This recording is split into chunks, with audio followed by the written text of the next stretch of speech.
Hello, we are still reading Ladies in Four, of course. This week we are doing D for The Devil Rides Out.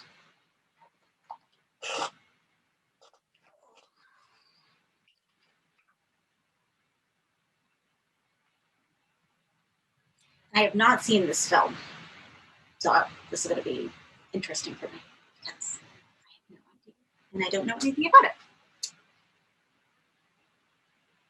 Quote, I often get letters from readers suggesting that Du Richel is a copy of myself. It is very flattering. I would like it to be, and the ideas he expresses are often my own, but I fear I lack his nobility of character. Dennis Wheatley. The Devil Rides Out, USA, The Devil's Bride, UK, 1967, director Terence Fisher, with Christopher Lee, Charles Gray, Mike Origi, Neon Green, Patrick Mower, Gwen Frankhon-Devies, Hammer Films Color.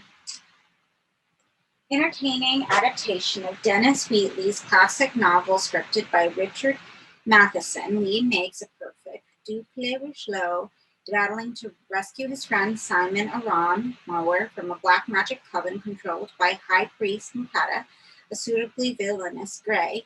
Fisher's direction moves the plot along at a swift pace, and there are some memorable set pieces, the apparition of the demon with hypnotic eyes, the breaking up of the coven with banishment of the devil goat, and the climactic attack on the angel of death.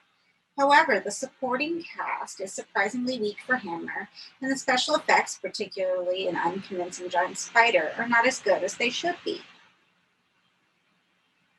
Quote, he makes the most incredible seem absolutely real. And then here's a picture. The devil rides out.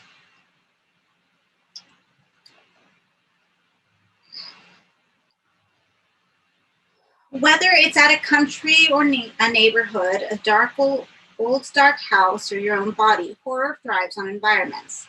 We all crave boundaries, those carefully contrived markers that reassure us that our bodies or minds are safe from invasion.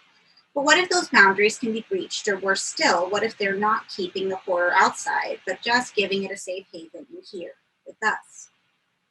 Classic British horror has an unwritten rule. Aristocrats should suffer mightily against the forces of darkness, but it is always the servants who should mop up the blood. No British author understood this better than Dennis Wheatley, 1897 to 1977, servant of the Queen and enemy of the devil. Wheatley always maintained that he obtained the material for his novels about black magic from books and from a meeting in the 1930s with the occultist Aleister Crowley.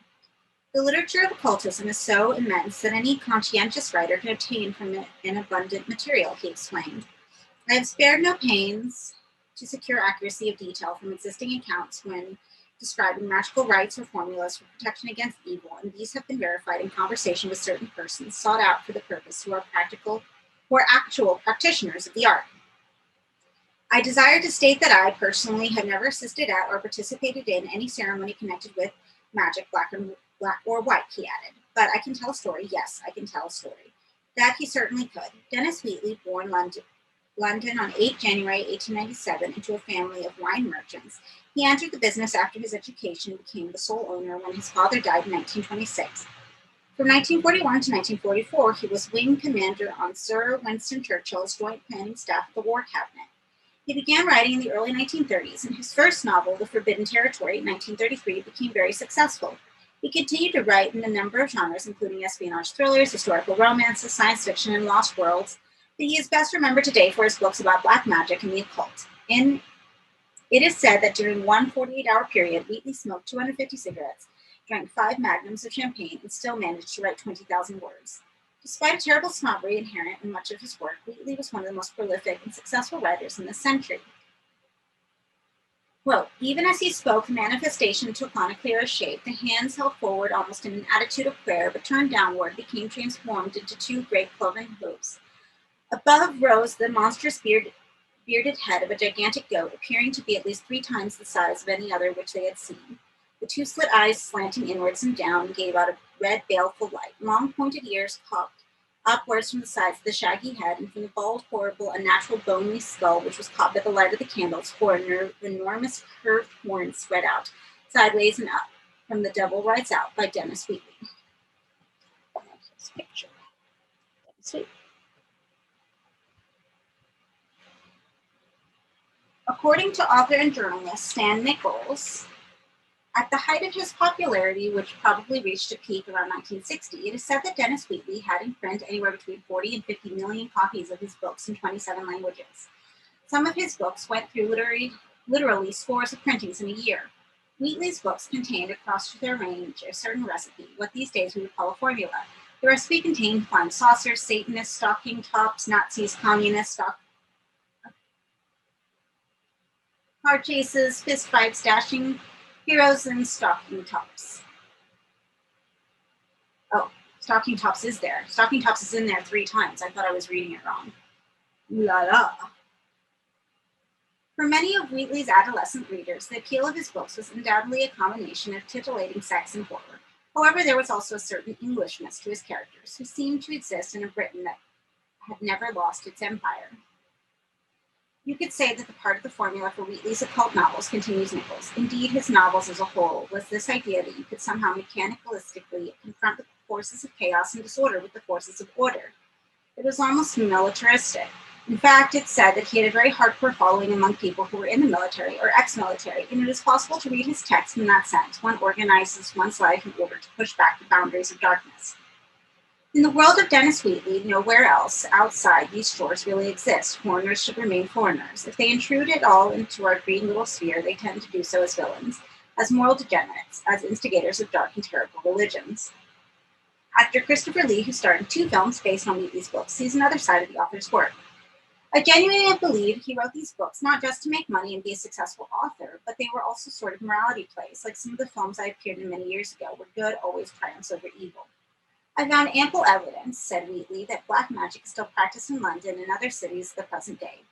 Should any of my readers incline to a serious study of the subject and thus come into contact with man or woman of power, I feel that it is only right to urge them, most strongly, to refrain from being drawn into the practice of the secret art in any way.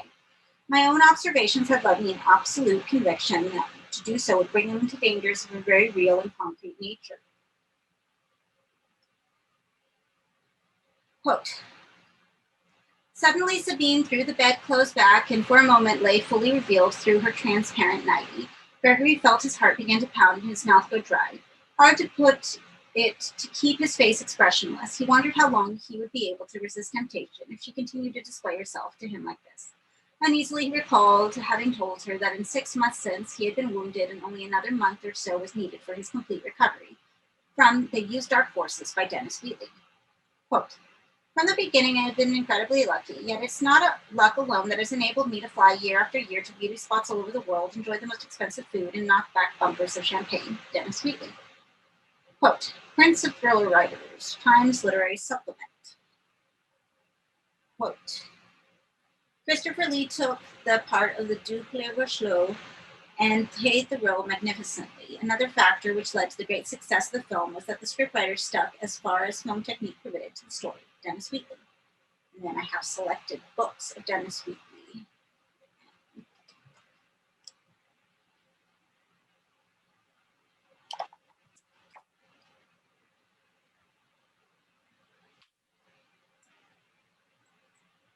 Although Wheatley had been published for less than 3 years in 1935, he was invited to edit the landmark anthology A Century of Horror, which eventually ran to more than 1,000 pages. In his introduction, he set out to explain the attraction of supernatural horror fiction. Such experiences are infinitely more horrific than anything we can be called on to face in the mundane world we know so well, and there is a very great deal of evidence to show that given certain conditions, strange forces and evil powers from a world unknown, unknowable, can materialize in our atmosphere and strike stark, ungovernable terror into the soul of man. Stan Nichols recalls that his first meeting with Dennis Wheatley really did epitomize a clash of cultures. You've got to remember this was 1972. His Chelsea flat was a kind of metaphor for the fiction he was associated with. Plushly furnished, but in a style perhaps more suited to the 1930s, it had elaborate wall hangings, sound-muffling deep pile carpets, and weighty candelabra. It reminded me of a Hammer movie set. He was a man of a certain age with slicked back hair wearing his smoking jacket, confronted by someone barely out of his teens with hair long enough to sit on, wearing black from head to foot. Cuban heels and dark glasses. The interesting thing is that at that particular time, the odd character was Wheatley, not me, because as the tide was going out on him, my tide was coming in. During his heyday, there is no doubt that Dennis Wheatley was the Stephen King or James Herbert of his day, selling millions of copies of his books worldwide. Toward the end of his career, he used the knowledge he had collected over the years to write a reference book about the black arts, The Devil and All His Works, 1971.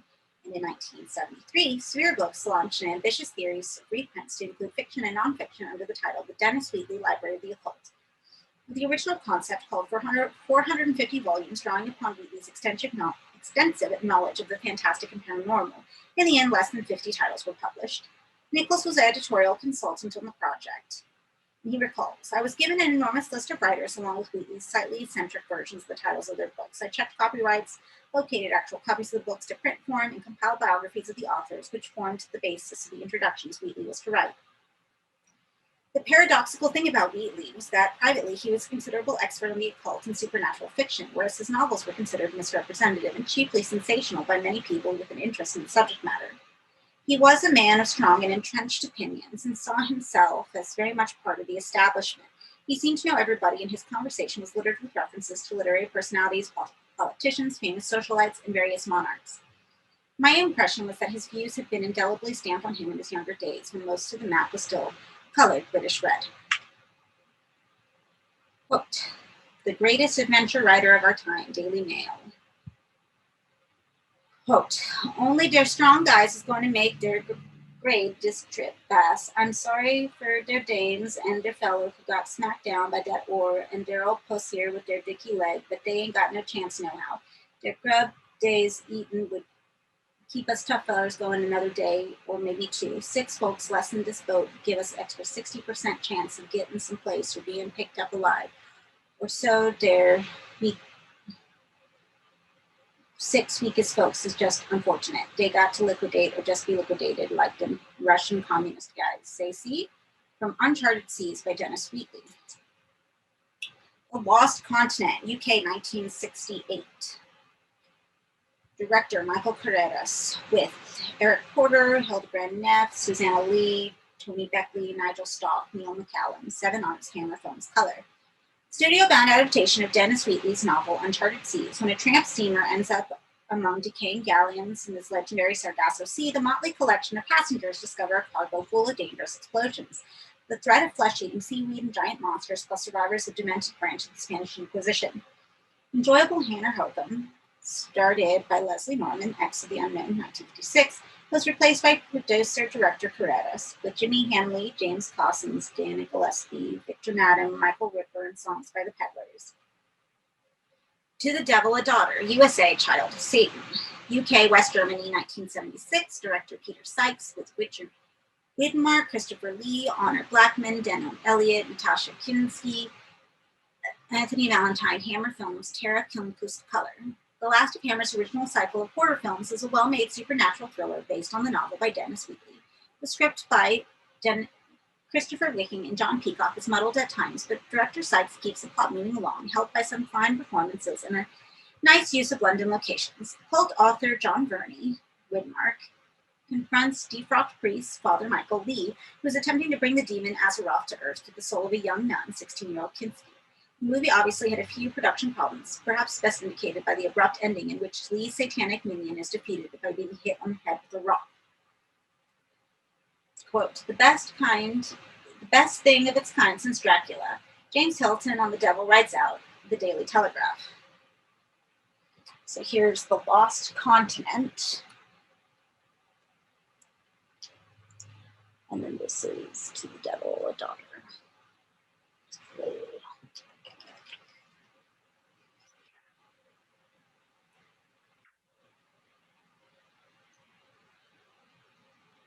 Quote, Hammer also made my Uncharted Seas rechristening at Lost Continent, but the story was entirely altered with the result that it was less successful, Dennis Wheatley. Quote, my life, both in private and public, has been one of extraordinary good fortune, and I am deeply grateful to all those who have shared my joys and wish me well. But the party's over now, Dennis Wheatley. Dennis Wheatley died on 10 November 1977. The funeral service was conducted by Cyril Bobby Eastow, the retired Lord Bishop of Peterborough, at Putney Crematorium. In accordance with his express wishes, Wheatley's ashes were buried at Brookwood Cemetery and were marked by a small tombstone inscribed Dennis Wheatley, 8-1-97, 10-11-77. Prince of thriller writers, R.I.P. Today, most of the volumes have disappeared from publishers' backlists and bookstores. His work has been eclipsed by a more visceral approach to horror, and his fiction now appears somewhat dated, containing sexist and patriarchal imagery that would be unacceptable to most modern readers of the genre. In a way, says Christopher Lee, it's a very good thing that he's not alive to see what has happened today, in my opinion, the virtual breakdown of discipline in this country and in many others. I'm not in the least afraid of death, Wheatley once said. I truly believe in survival after death. Sadly, time has proved, for his books at least, that he was wrong. And that is D for Devil Rides Out. So I will need to check out some of those movies. I can always be down for some Hammer horror. I'm sure everyone can. Next week is E for Escape. So thank you for reading with me, and I will see you next week. Bye.